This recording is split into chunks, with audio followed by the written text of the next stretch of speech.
Hello guys, Radhe Radhe. आज हम इस वीडियो में नेक्स्ट टॉपिक ईएनटी का डिस्कस करेंगे। ट्यूमर कुछ भी हो सकता है। एक्सटर्नल ईयर के पास एबनॉर्मल ग्रोथ होगी, कोई मास जो हो गया एक्यूमुलेट हो गया, वो कैंसरस नॉन कैंसरस भी हो सकता है। वो कहीं भी हो सकता है, कान के ईयर लॉब में, ईयर कैनाल में, skin covering of the year के पास कहीं भी क्या हो गया, एक ऊपरा सा स्ट्रक्चर क्या हो गया, वो फॉर्म्ड हो गया, उसको हम ट्यूमर बोलते हैं।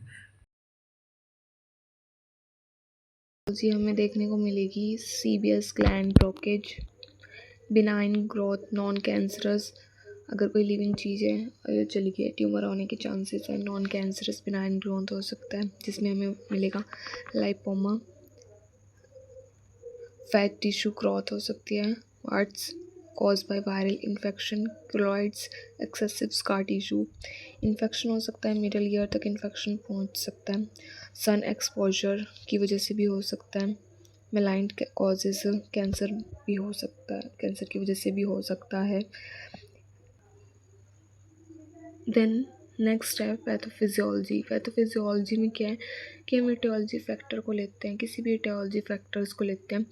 जैसे हमने डिस्कस किया था सीबियस ग्लैंड ब्लॉकेज के बारे में, या फिर अगर ट्रॉमा हुआ है, ट्रॉमा किसी नॉन लिविंग शार्प ऑब्जेक्ट की वजह से हुआ है, या फिर कोई क्रॉनिक इन्फेक्शन है उसकी वजह से हो चुका है, तो इटियोलॉजिकल फैक्टर्स कुछ भी हो सकते हैं, जिसकी वजह से क्या होगा, एबनॉर्मल सेल ग्रोथ। और सेल ग्रोथ के बाद क्या डिवीजन देखने को मिलेगी।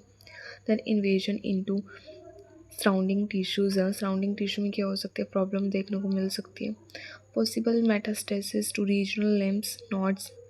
नोड्स में कौन से आते हैं, pre auricle nodes, post auricle nodes हैं। में क्या देखने, स्वेलिंग, लिम्फ नोड्स के मेटास्टेसिस देखने को मिल सकते हैं।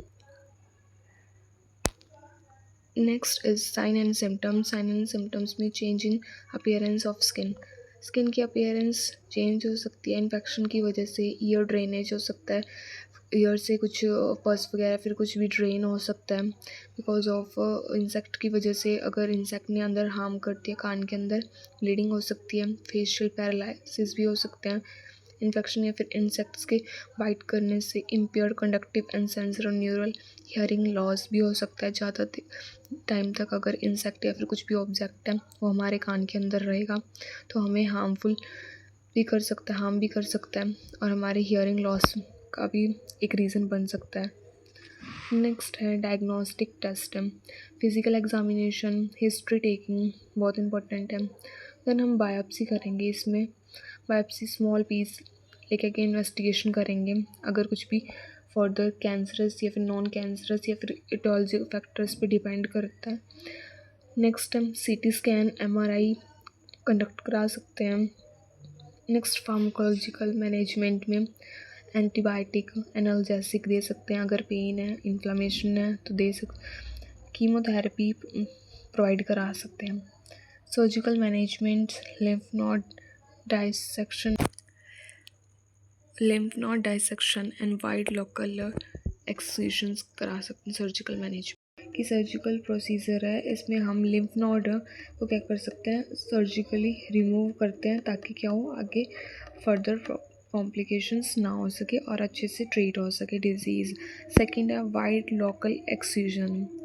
इसमें हम क्या करते हैं कि अगर जो मेनली एक सर्जिकल प्रोसीजर है जो कि हमारे जितने भी ट्यूमर्स हैं, अगर जो हमारे ट्यूमर्स है ईयर्स के रिलेटेड ट्यूमर्स जितने जो मेनली कैंसर्स होते हैं जो, उसको हम क्या करते हैं, रिमूव कर देते हैं सर्जरी की हेल्प से। और जितने भी हमारे आसपास के ट्यूमर के जितने भी सराउंडिंग एरिया है उसके साथ हम रिमूव करते हैं उस ट्यूमर को, ताकि रीअकरेंस होने से क्या हो सके, बच सके।